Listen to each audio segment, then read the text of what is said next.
Yes, please. Right there. Right.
Interment from William C. Marcus will be at Mount Hope Cemetery.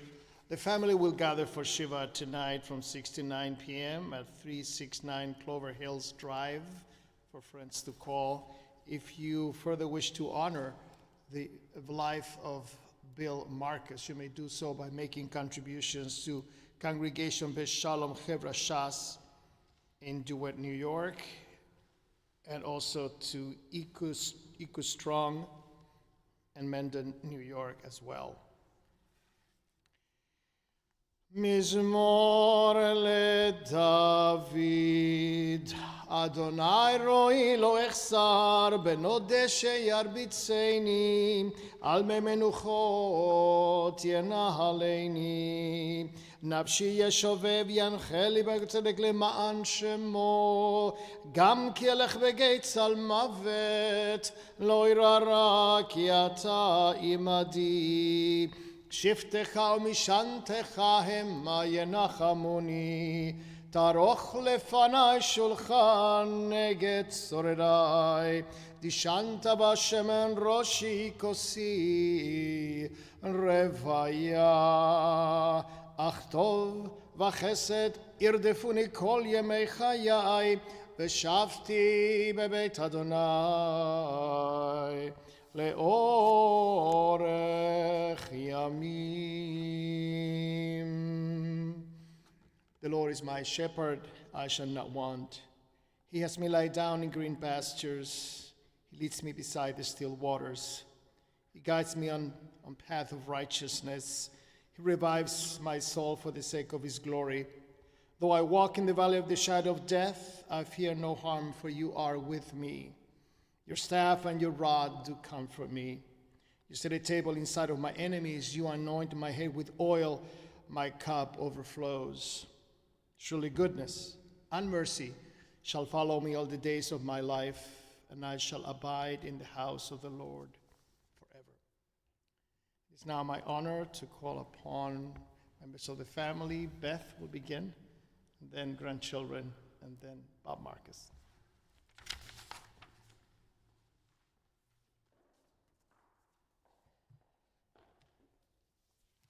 Thank you all so much for being here with us today.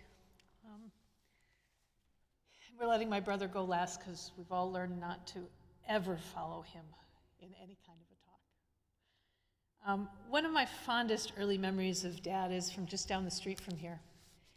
I was about 5 years old, and Dad walked me to school the day before I was about to start kindergarten. It was 3/4 of a mile. And he wanted me to know the way, because in those days you could let your 5-year-old walk 3/4 of a mile to school safely. We got to number 1, and he sat me down on the front steps and proceeded to talk to me about the importance of education. That it was the path to all good things like knowledge, understanding the world, and being successful. I then got some version of that talk at the start of every one of the milestones in my education. Start of middle school, start of high school, college and medical school. When I started residency, I looked at him and I said, "Can I get the talk?" He looked at me with a smile and said, "I've got nothing to add." I'm pretty sure that my siblings also got some version of the talk at every one of their educational milestones. Because education and lifelong learning were among my dad's core values, and they were values he instilled in each of us. Some fathers want to raise their own baseball team. Dad wanted his own debate team. Dinner together in our house was a very lively affair and something we did most nights together. And I would think all of us would tell you that we learned more at our dinner table than in any class we ever took in high school. Dad could always be counted on to challenge our assumptions, but always in the form of asking questions. He was the true master of the Socratic method, and in doing so, he helped us learn to question our own beliefs. As the years went on, we added to that debate team, first with our spouses, then with our children, and the dinner table conversation got more and more animated. As those very lively conversations would rage on, you only had to cast a side glance at my dad to see the smile on his face and the joy that all of this brought to him. He believed that formal education was supposed to teach you how to learn, and we were each told to get into the best school we could and not worry about how to pay for it. We're still not really sure how he and Mom managed it. Joke in the family was he would hold the dollar bill up to the three-way mirror and send one peach to each of the schools. And Dad himself was the model of a lifelong learner. He was an early user of computers, although I think in later years he was somewhat mystified by his iPhone. And there was nobody busier in retirement than Dad. In a lot of ways, he was busier than he was even when he was working. He finally had time to devote to any number of interests and passion projects, and he had endless number of those because he had endless curiosity. When he wanted to learn something new, he found the books and taught himself the subject. He taught himself any number of sciences, from geology to archaeology to astronomy. He studied photography, submitting pictures to competitions and winning awards.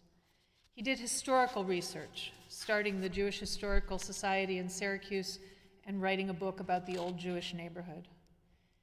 He completed an extensively researched family history on his family and was in the process of completing a history of my mother's family. In every sense of the word, he was a gentleman, a gentleman, referred to as the gentleman builder by the guys in his industry in Syracuse. He was the one who would talk to everybody at the party. While not one for small talk, he knew how to connect with everyone and put them at ease. He was truly interested in what people had to share. And he could be genuinely charming. For the past 2 years, everyone who came in contact with Dad, from the caregivers to everyone on the hospital staff, be it transportation workers or nursing staff, they all came away charmed. We routinely got pulled aside by caregivers to tell us what a wonderful person and a real gentleman Dad was. For Dad, family always came first. Each child was cheered for their individual accomplishments, not measured against the accomplishments of the others. To Dad, we were each unique and special with our own gifts. And I think if you asked any of the three of us, we would each tell you that we were Dad's favorite. I think we were all in awe of Dad, and he made us feel that he was in awe of us. Everything he did was a conscious decision to be a good parent to us. He taught himself how to ice skate so he could ice skate with us. And he took us sledding, and then for hot chocolate, actually not so far from here. That was, of course, before several of us realized we didn't like the cold, and we realized that he probably hated the cold too, but he did it anyway. He read stories to us every night, often the same story over and over and over again. And he typed all of Karen's school papers because she felt she made too many mistakes and it took too long. And I mean, he was a really fast typist.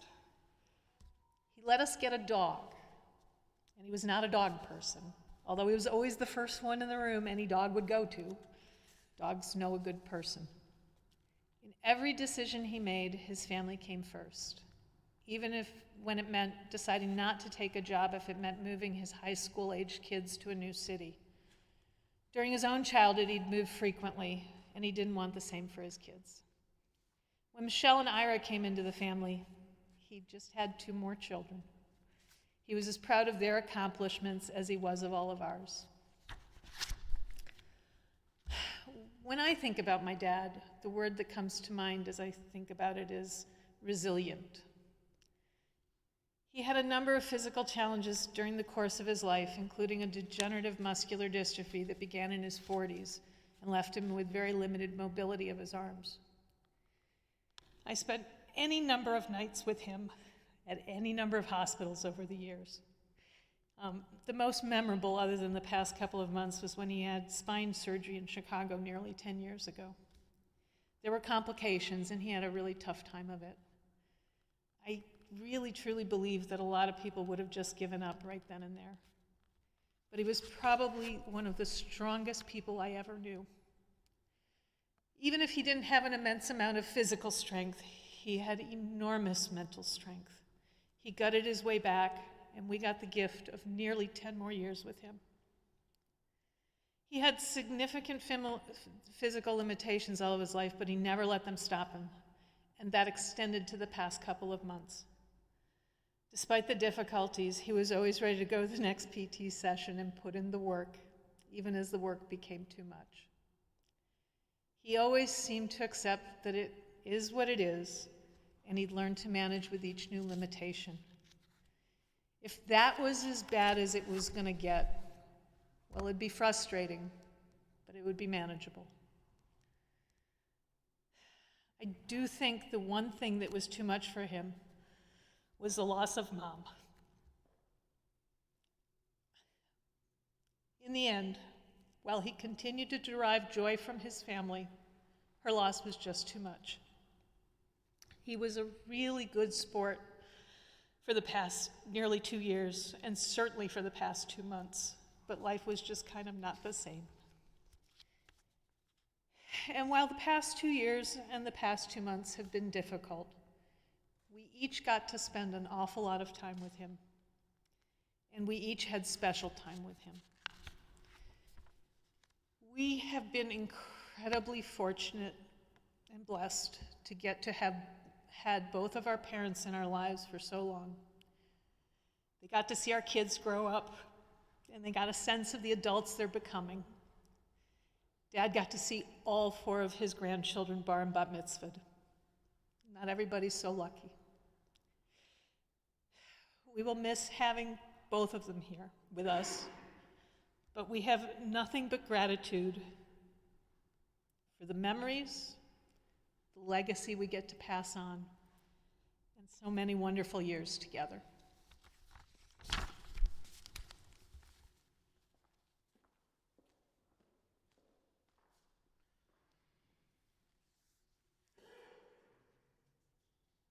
Thank you, Beth. We now call upon the grandchildren to speak.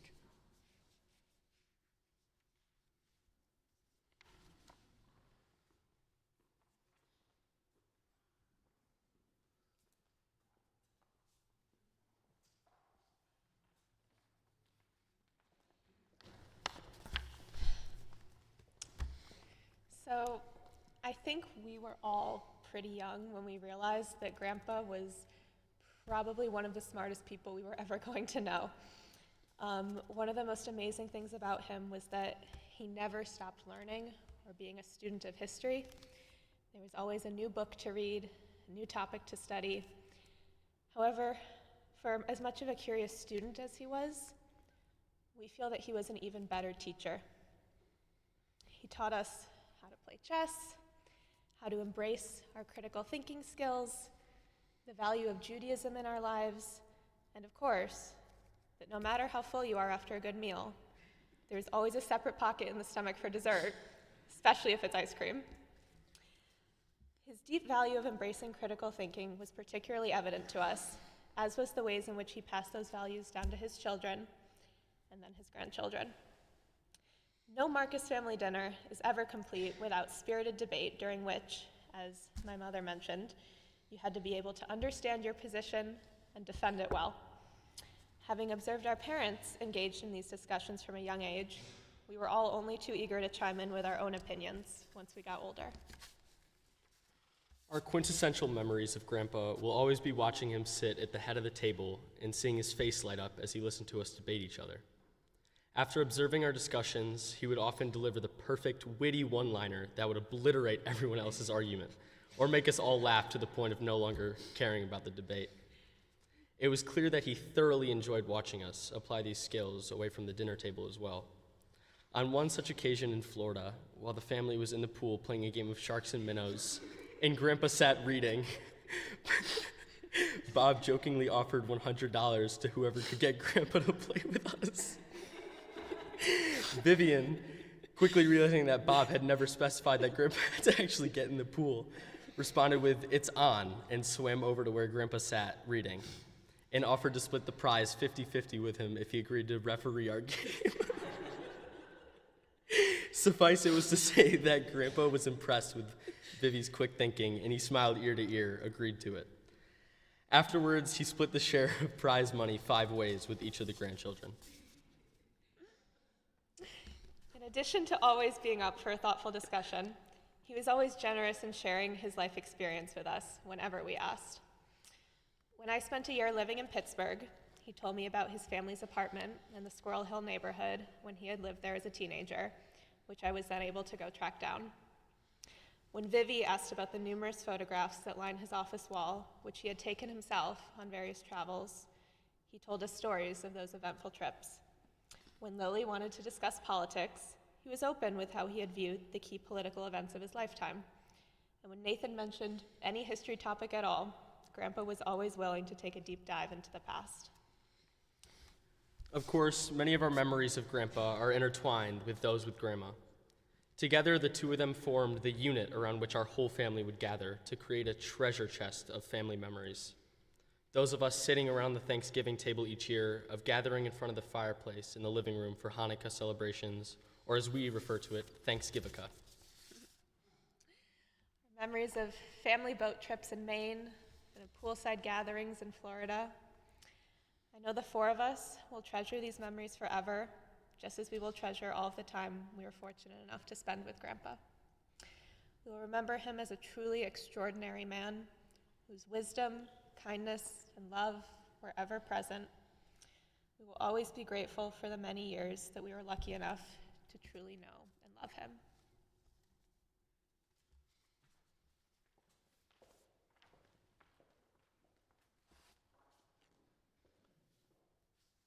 you so much for a beautiful tribute from the grandchildren's perspective. Now we call upon Bob Marcus to speak.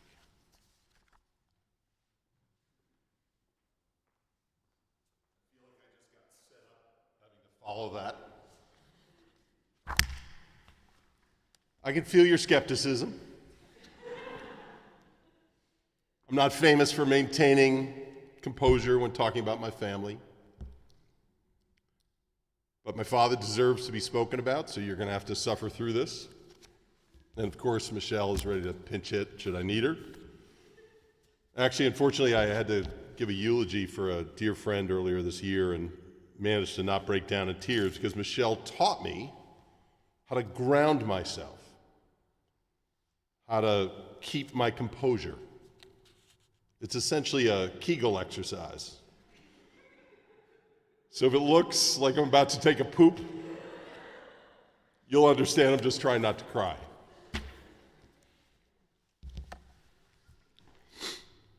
Yeah.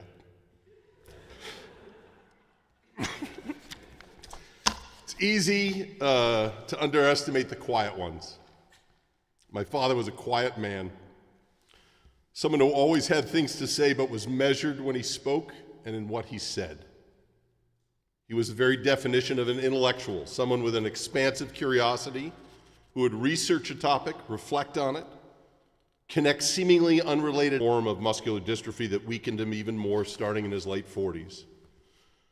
But while his body may not have been strong by every other measure of a man, our father was the definition of strength. He was focused, determined, disciplined, considered, and willing to take risks. It was easy to admire the strength of his character. My father had no pretense. He never tried to be or project into the world anything other than who he was. I never heard him brag, self-depreciate, put himself above another person, or show others anything but respect. The man was exceedingly comfortable in his own skin.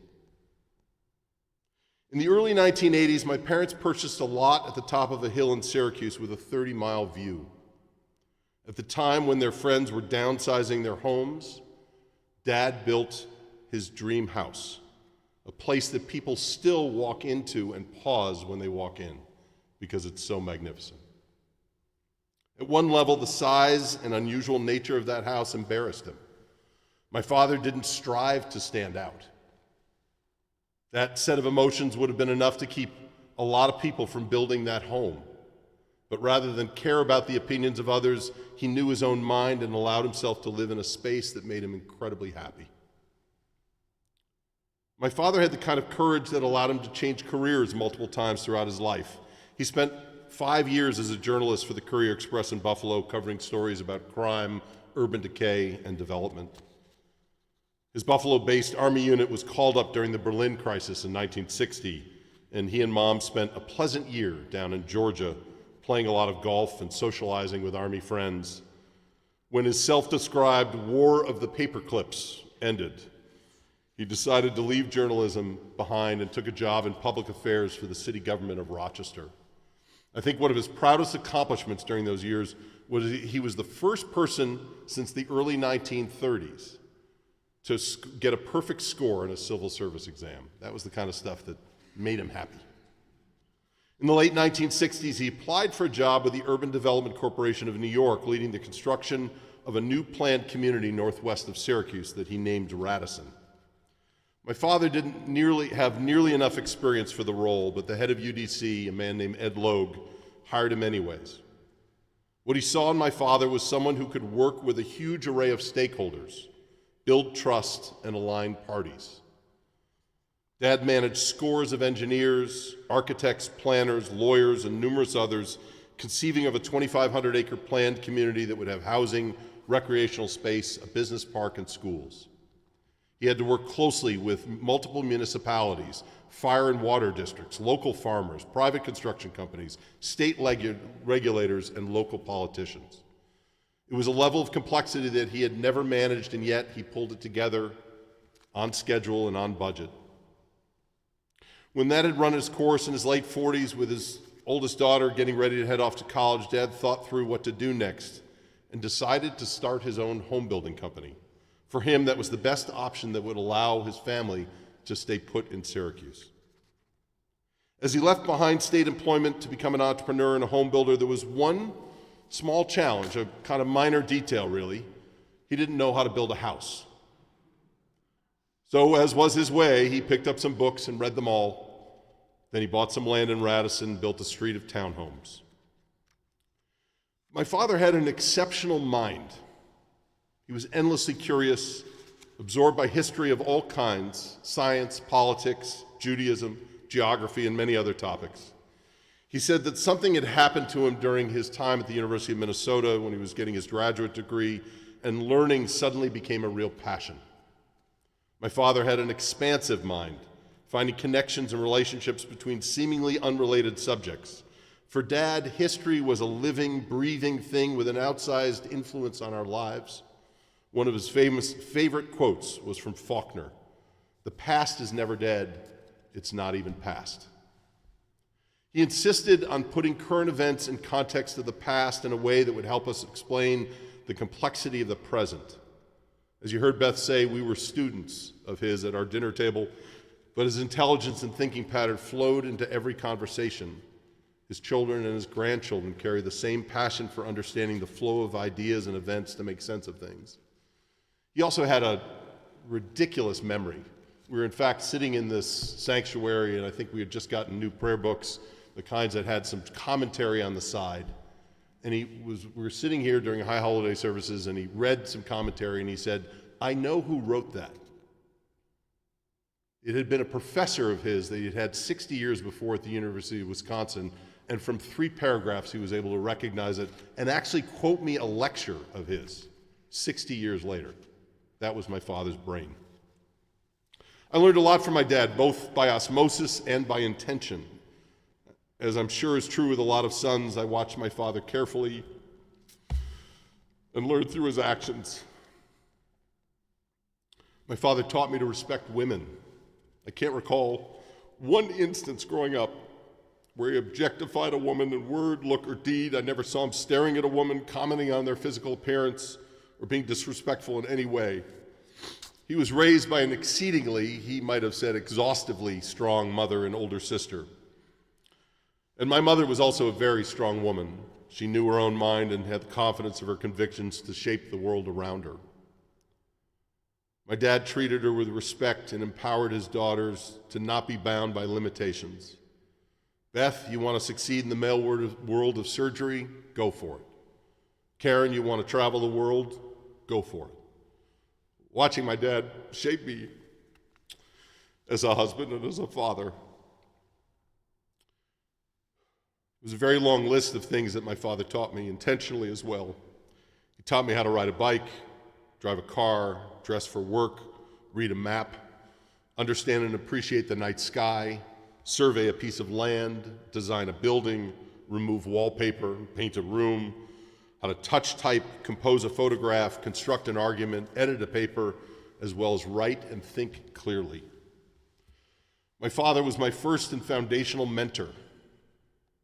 Our relationship imprinted upon me an understanding of the value that mentors can provide, and my career has been shaped by my ability to develop mentoring relationships and effectively learn from people with more experience.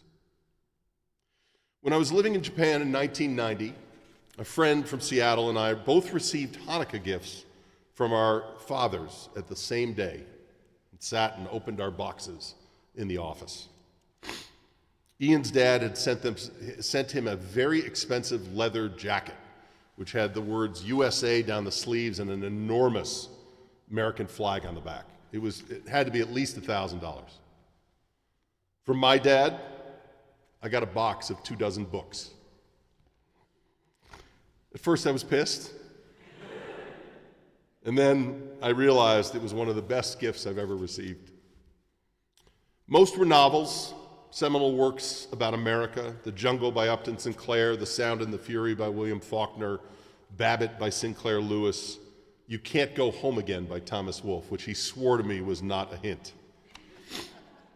I devoured those books while in Tokyo, and they profoundly deepened my understanding of my own country while igniting in me a deep desire to educate myself, learning from the richness that can be found in the written word.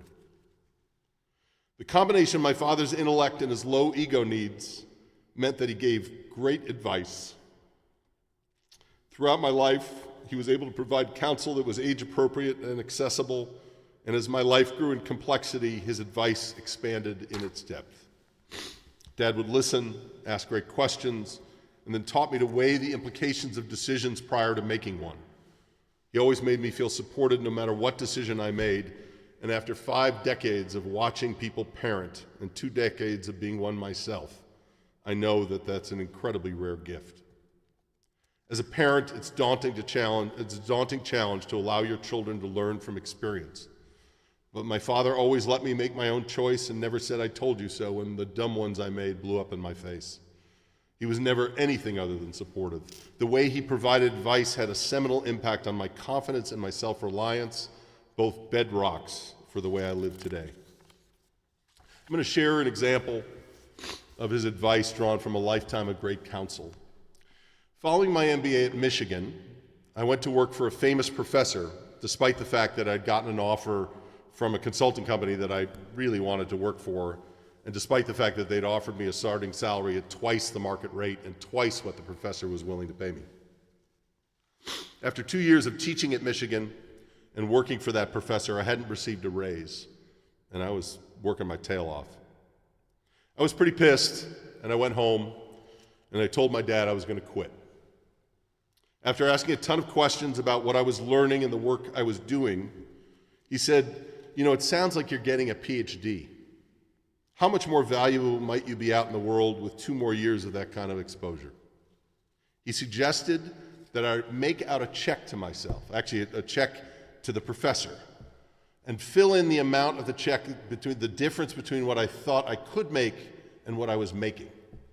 And then in the memo line, he had me write, "For my PhD." I carried that check in my wallet for 5 years until I'd learned all I could from the experience. When I'd first gone to my dad, money was the measure I was using, the only yardstick I could see. But my father forced me to think more expansively, to consider the experiences I was gaining and the network I was building. In the end, the guidance to favor long-range thinking over the short-term impulse for a payday was seminal. Those years, the collection of network stories, experience, were integral to the arc of my career, and if I'd now realized that if I'd left after 2 years, there's simply no way I'd have the career that I have today. Like all of us, my father had some foundational beliefs that profoundly shaped his children. My father believed that the Cossacks were coming over the hill at any moment. It informed my worldview. When things are good, don't forget that they'll turn bad at some point. Stay vigilant and prepared. It's an attitude that's very Jewish. It's an attitude that was very much my father. While my father thought of himself as agnostic, he made sure that Judaism became a central part of my identity, and it's added a tremendous richness to my life. Judaism anchors my values, sense of justice, my liberalism. It's given me a community wherever I find myself in the world.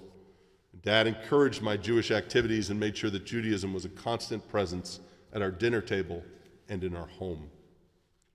From the time we were young, my father would share that our family motto was "From each according to his ability, to each according to his need."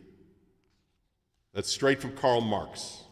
But it imprinted upon us that we were each unique individuals with unique skills and circumstances, but we were first and foremost part of a family that took care of one another. We experienced this as our parents shared their abundance with us, the way their siblings treated them, and even if relations were strained with a family member, you never used it as an excuse to not show up for them if they were in need. Thank you for indulging me today to speak about my father. It's obviously impossible to encapsulate 94 years of life simply, but I felt compelled to share some of my reflections about my dad.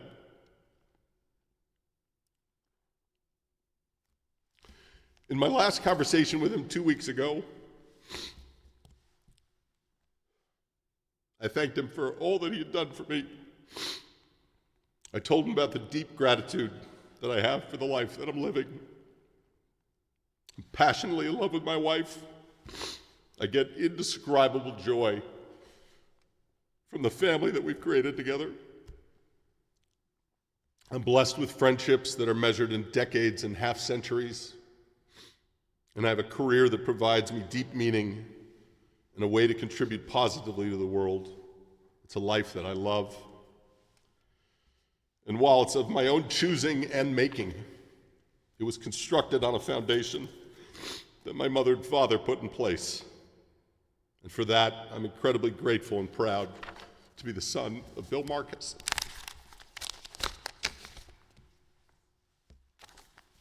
Thank you.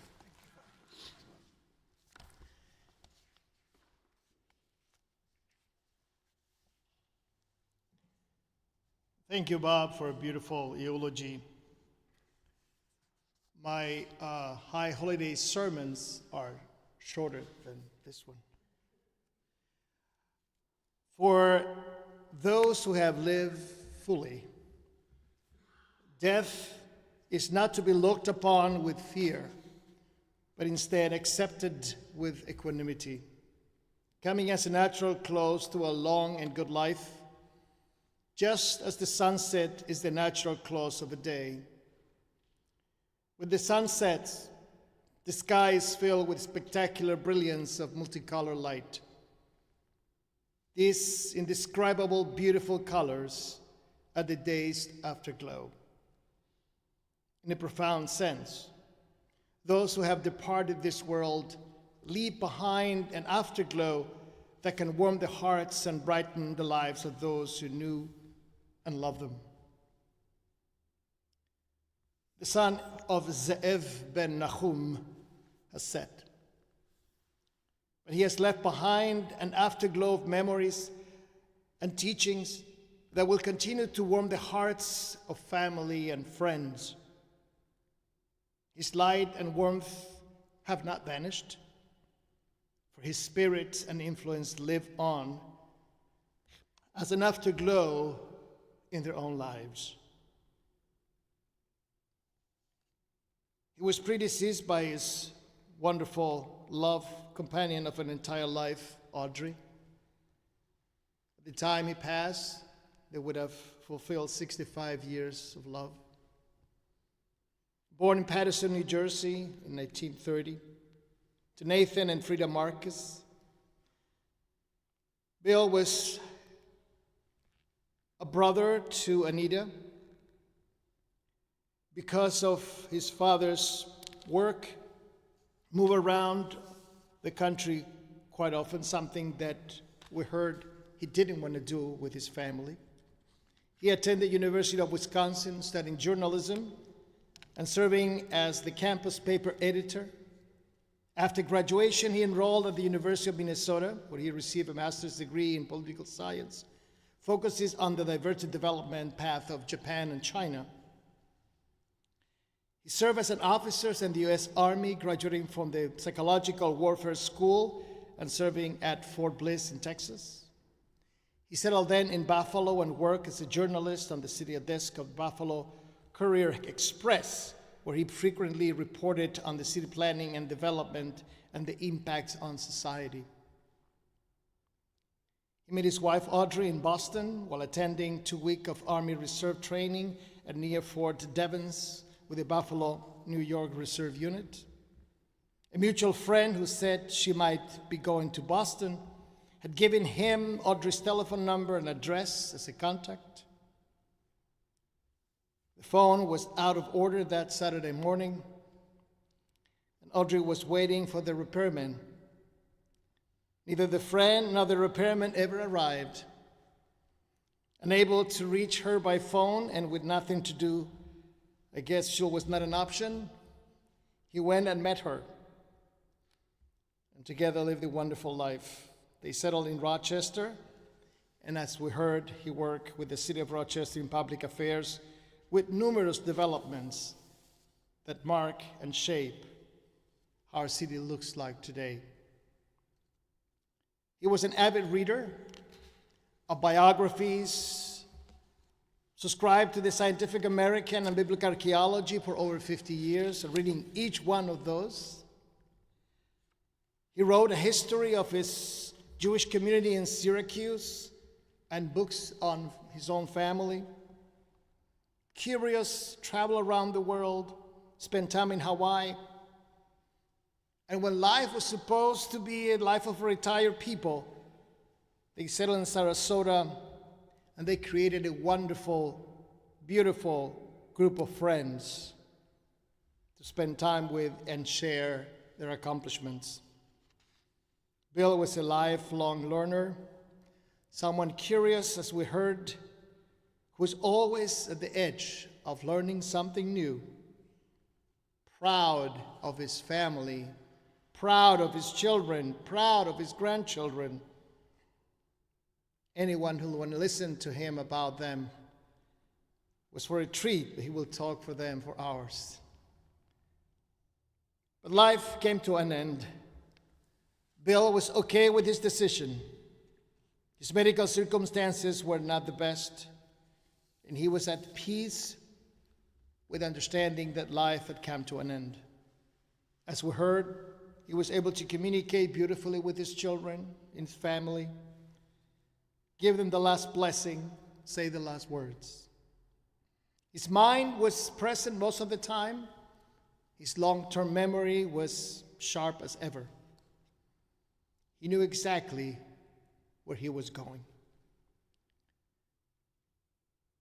Last Thanksgiving, sitting around family, he observed, as he used to do, each one of his family and friends engage in conversation. Introverted in social occasion, relying on his wife, he also had a tremendous charm. He was funny, knowledgeable on almost every subject. And at a party, you will find him next to the quietest person of the party and trying to talk to that person and getting along well. He was the one who worked out the room next to his wife. It was considered a gem by people that attended to him in the last days of his life. We heard that it was not a baseball team, but it was a debate team around the table every night. And I'm sure he used the Talmudic way in which you listen and you hear first the younger members and you move up to the oldest and back all the way to him. Bill was that kind of father, a facilitator, someone who understood that in order to develop the young minds, he needed to listen, not to overpower them, and be able to provide guidance when solicited. He facilitated conversations. I'm sure he had an opinion on every issue, but he was a master of asking questions. He was a master of helping his children to develop an independent opinion and be able to speak up with arguments and logic arguments. When he was 60, I think it was referenced here, they had a wonderful dinner at the restaurant. And for whatever reason, when everybody was sitting at the table, with a big smile, Bill reflected, "This is what I have always wanted, to be surrounded by very interesting people, having real interesting conversations." He was involved with his children. He helped them write their book reports and their papers and their wonderful memories of seeing him sitting at that yellow chair, editing and helping. And as a journalist, he was an incredible and gifted writer. And writing was an essential skill for him that he wanted his children and everyone near to him to have. He taught them to write and to edit. As we heard, he started in journalism, but his interests were so wide and so incredibly important for someone to develop. He was not afraid of reading and executing upon the reading and the learning that he had acquired, and we heard about his accomplishments. He wrote like a newspaper man. He was a researcher in various topics. Above all, he was a great listener. And he was described to me yesterday as a man of the Renaissance, able to connect to different subjects, able to synthesize, summarize different subjects and topics, and come to a great conclusion. You would find Bill at his best, sitting and reading. If he was going through difficulties with his health, and you walk into a hospital room where he was at, or a rehab location, and if he was reading, you knew that he was okay. If Bill would have been born in a different set of circumstances, the family thought that he would become a great professor. He was not defined by what he did. He was defined by his own interests in life. What a great lesson. My job doesn't define who I am. I am defined by my own personal interests. He was busier in retirement than he was at work. He taught himself about a multiplicity of things. He figured out things that were difficult to understand. But what brought him the biggest pleasure was to be around his family. He would say, I don't love my work. I do love my family. He made a lot of money, but he was not interested in money. He built his dream house, as we heard. He was embarrassed to open the door to his friends because he was so luxurious and so beautiful and so incredible.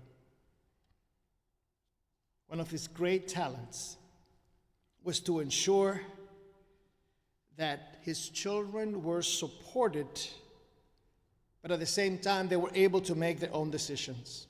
And we heard about it this morning. How do you help them to make their own decisions? Well, he would say, never impose yourself on them. Do not pass judgment on their decisions. He had a way of helping the children without imposing himself. He was so right 99% of the time, but he was not there to prove anything about himself, rather to see them develop their minds and their spirits. He was always there for you if you needed to ask for advice. And he will tell you straightforward what he thought about your ideas. And he offered really good advice.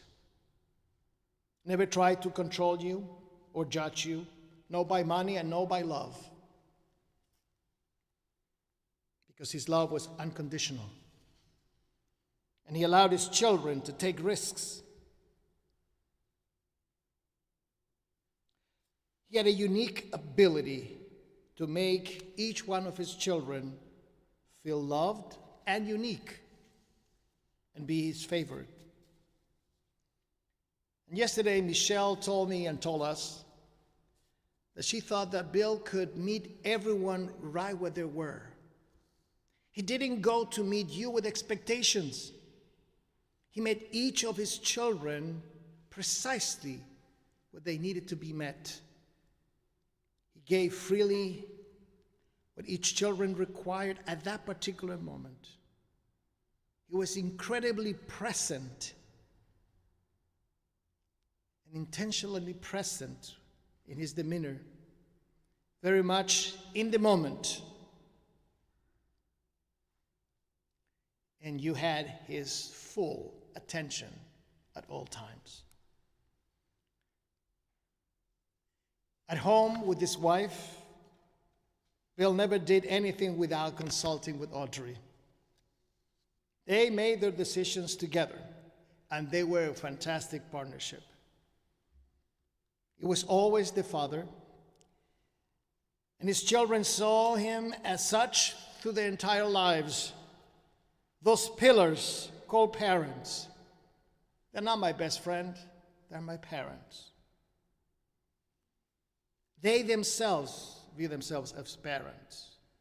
And they value that so much that if any of the children will come to say, Dad, I cannot meet there because I have to be with my son, my daughter, he will say, that's your first obligation.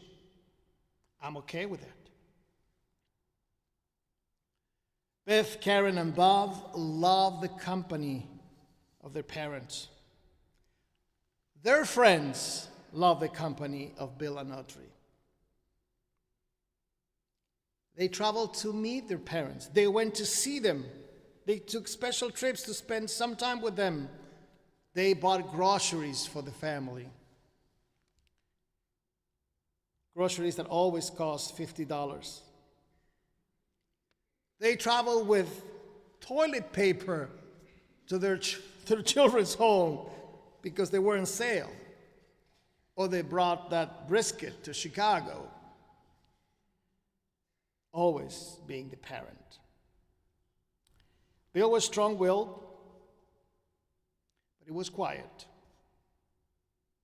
He was unable to cook anything, but he managed. The first time he had to do that, he was 93 years old. Because from parents to the army, to his wife, to his children, that area of his life was taken care of. Admirable relationship with Audrey, of blessed memory, where the children learn how they give each other space as a couple, how they supported one another, how they help each other.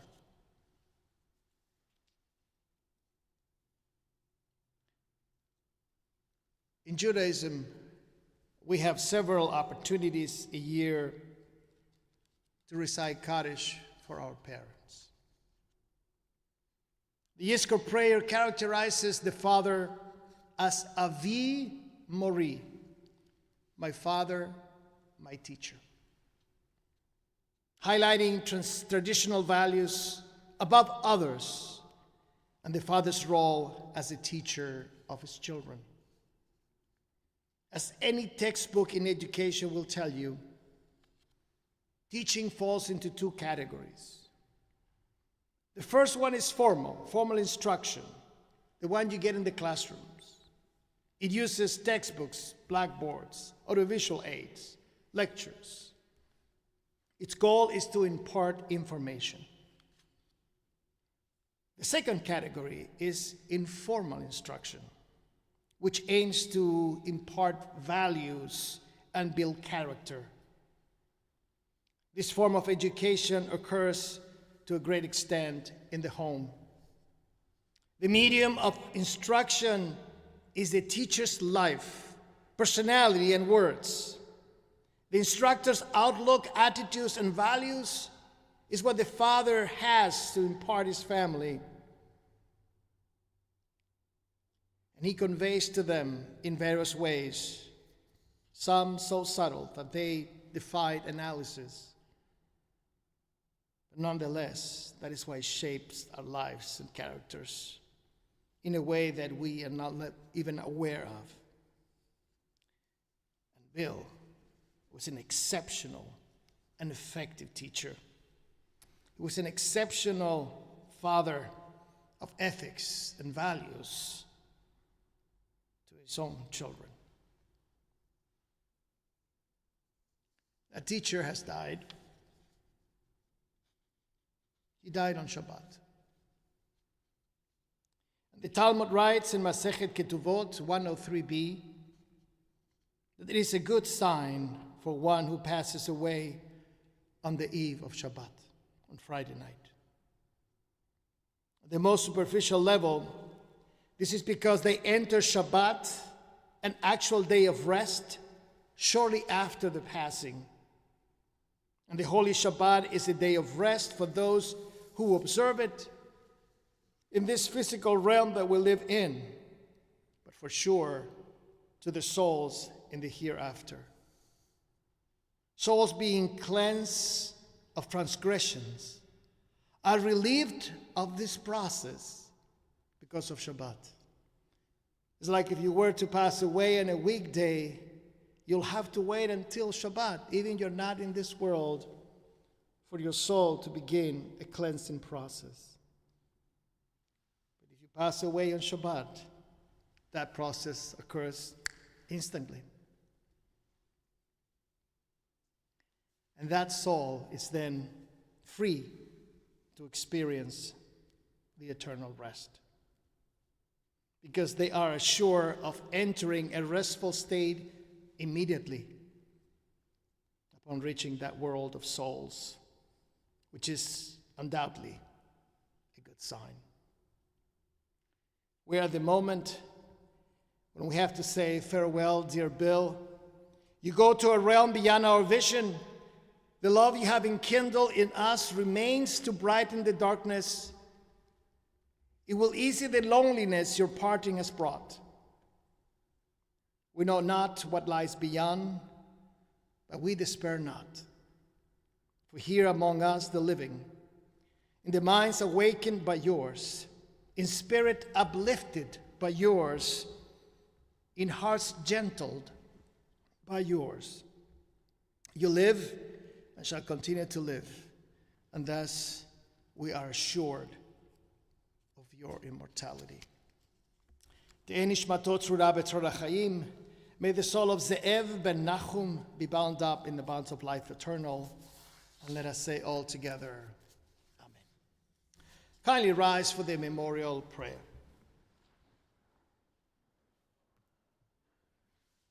El male rachamim, shochen bamromim, ametzemenu chanechonam, tachat kanfei השכינה, במעלות קדושים וטהורים, כזוהר הרקיע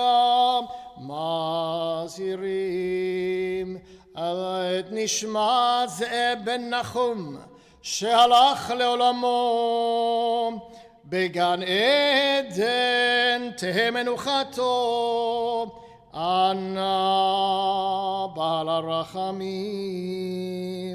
אז תראהו בסתר כנפיך לעולמים, וצרור בצרור החיים את נשמתו, אדוני הוא נחלתו, וינוח בשלום על משכבו,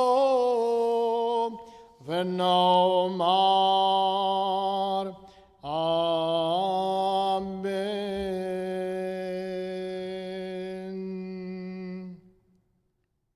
God, exalted and full of compassion, grant perfect peace in the sheltering presence of the holy and the pure to the soul of Bill Marcus. Master of mercy, we beseech you, remember all the worthy and righteous deed that he performed in the land of the living. May his soul be bound up in the bond of life. The Lord is his portion. May he now rest in peace. And let us say all together,